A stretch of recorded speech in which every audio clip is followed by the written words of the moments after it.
Nicholas Pooran on fire in the IPL, and Guyana are on their way to their third straight West Indies Championship title. Viewers and subscribers, welcome back to the Sports Perspective TV. You know, as always, thank you for tuning in. Really appreciate you taking your time out to watching the videos and interacting with the videos as well. And a huge shout out to all the subscribers. You know, we've hit the 3,000 subscriber mark, so I want to give you a huge shout out and thank you for getting us to that milestone. Really appreciate your support.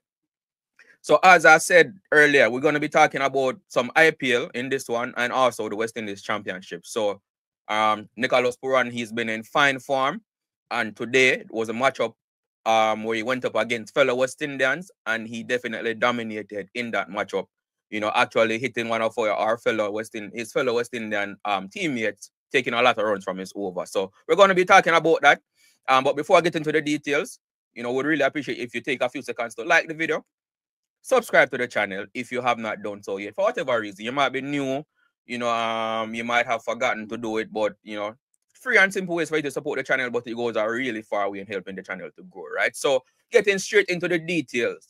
So today's IPL matchup was between the Lucknow Super Giants, the team of Nicholas Pooran and Shamar Joseph, and they went up against the Calcutta Knight Riders, which is the team of Ravman Powell, Andre Russell, Sunil Narayan, and Dwayne Bravo is there as a coach as well. So you can term it the matchup of the West Indians, right? But Nicholas Pooran and his team prevailed. So scores in the match.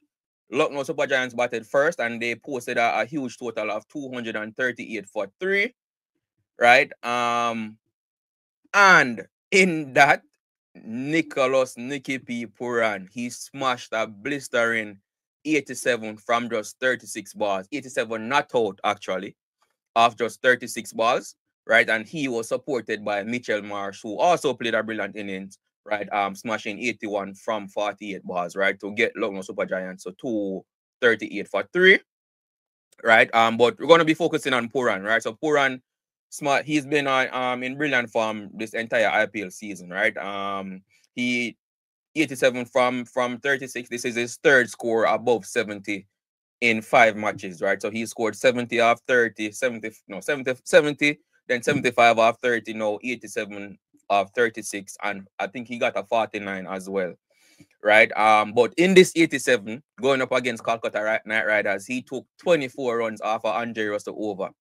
Right? I think it was the 18th over where he smashed 4 fours and 2 sixes in that over from Andre Russell to score 24 runs off that over. There was only one dot ball in the over, right? So you definitely got the better of Andre Russell and Sunil Narayan in this matchup, right? They were the only ones that played. Ravman Powell did not take part. You know, he was on the bench, but he was listed as a impact player, but he didn't get an opportunity to come into the game, right? The Calcutta Knight Riders, in response, you know, they got to 234 for 7, right? So it was a high scoring encounter, really close match. You know, Calcutta Knight Riders almost chased down 238, but the Lucknow Super Giants prevailed, right? And so for the Calcutta Knight Riders, Sunil Narayan, he scored 30 off 13 before he got out. Leading the way for the Knight Riders was Ajinkya Rahane, their captain. He scored 61 off 35, and he was also supported by Venkatesh Iyer, who got a fast 45 off 29, and Rinku Singh scoring 38 off 15. Andre Russell didn't do much with the bat. You know, he was only able to score 7 off 4, smashing 1-6, and then he got out, right? But nevertheless, you know, it was an exciting matchup, high scoring. You know, definitely a lot of boundaries, you know, boundaries flying here and there everywhere, right? And as a fan, you know, you definitely enjoy watching matches like this, right? And especially seeing our West Indian players doing well, especially Nicholas Pooran, right? So Nicholas Pooran, you know, he's the leading run scorer in the IPL season so far, right? He scored 288 runs from just 5 innings, right? So he's definitely carrying the flag high, and hopefully he can replicate these type of performances when he puts on the maroon colors for the West Indies, right? Because ultimately we like to see them performing well in franchise cricket, but what's most important for us as West Indian fans is what they do in the maroon colors, right? So this brilliant form, like to see him do the same when he is wearing the maroon of the West Indies, right? But again, just a quick recap of the match. LSG scored 238 for 3 and restricted. Well, if you want, you can't say restricted, but the Calcutta Knight Riders were unable to get to that score. They got to 234 for 7. Nicholas Pooran 87 from 36. Mitchell Marsh 81 from 48.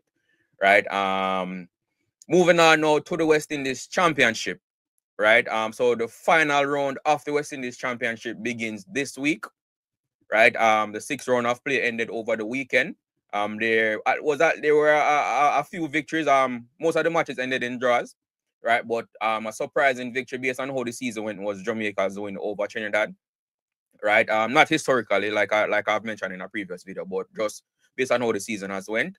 And Guyana, they recovered from a shaky start in their match against the Leeward Islands to secure a draw and secure valuable points going into the final round, where they will be matched up against Trinidad, all right? And that match will more than likely decide the winner of this year's West Indies Championship. Guyana are defending champions, and they're looking to win their 3rd straight title, right? So as far as it relates to the point standings now, right? So it's Trinidad definitely needs to get a result, need to win this match, and also get some bonus points as well, you know, to prevent Guyana from winning their 3rd straight title. So as it relates to the point standings right now, you know, after 6 rounds, so we have Guyana on 111.6 points, right? Trinidad in second on 105.4. So Guyana, they have a 6-point lead, 6.2 points lead. You know, and actually it's a bit surprising, right? Because based on the performance that Trinidad put on against Jamaica, you know, I actually thought that the gap, the points gap between Trinidad and Guyana would have been a lot greater than it is, right? But you know, Trinidad were still able to get about 4 points from the match against Jamaica. Guyana in their drawn match against the Leewards, they got about 9 points, right? So hence, you know, and going into that round, Guyana had a 1-point lead. So hence the reason why Guyana's lead is now 6 points, right? So that matchup between Guyana and Trinidad will definitely be one to watch. But you also have the Barbados Pride on 100 points, right? So Barbados are still in with a shot of winning the title as well, right? You know, a long shot, but it is definitely possible, you know, especially if they are able to win their match against I think they will be matched up against the Leeward Islands, right? The Leeward Islands also, who are currently in 4th place on 92 points, right? So first and second will be going up against each other. 3rd and 4th will be going up against each other, right? So there's a lot to play for going into the final round. Then we have Jamaica Scorpions on 82 points, right, in 5th place. Then Windwards in 6th on 51.6. The West Indies Academy in 7th on 39.2. And we have the combined colleges and campuses. They are in 8th place with only 35.2 points, right? So that's the updated point standings. You know, like I said earlier, you know, all eyes will definitely be on that matchup between Guyana and Trinidad. You know, hopefully. Well, let me know your thoughts. You know, who you think will come out victorious and subsequently be champions of the West Indies 4-day championship for 2025. You know, both teams going into the previous round, you know, both teams were playing well. You know, Trinidad's batting definitely disappointed them, definitely failed them in the matchup against Jamaica, right? But we also have to give Jamaica credit for their bowling. And surprisingly, their batting, you know, I mean, they have quality batsmen, right? But the batting, you know, has failed them a bit, you know, throughout the season, right? But the batting definitely came good. Helped, of course, by poor fielding from Trinidad in the first innings, right? I must say, there were a lot of catches dropped by Trinidad in the Jamaica's first innings, where Jamaica got to 370 something, right? 372, I think, right? But nevertheless, right? Jamaica's bowling in the second innings definitely outclassed the Trinidad and Tobago batsmen in the second innings to secure a 223-run victory. Right. So Guyana is in front, leading, and they will definitely be looking to maintain that lead you know, by putting on a brilliant performance in the final round matchup against Trinidad, right? So definitely let me know your thoughts in the comment section, you know, between how do you think these matchups will go, you know, the matchup between Guyana and Trinidad, which will more than likely be the title decider. Which team do you think will come out on top? Also the matchup between Barbados and the Leeward Islands as well, right? You know, the battle for third and fourth place.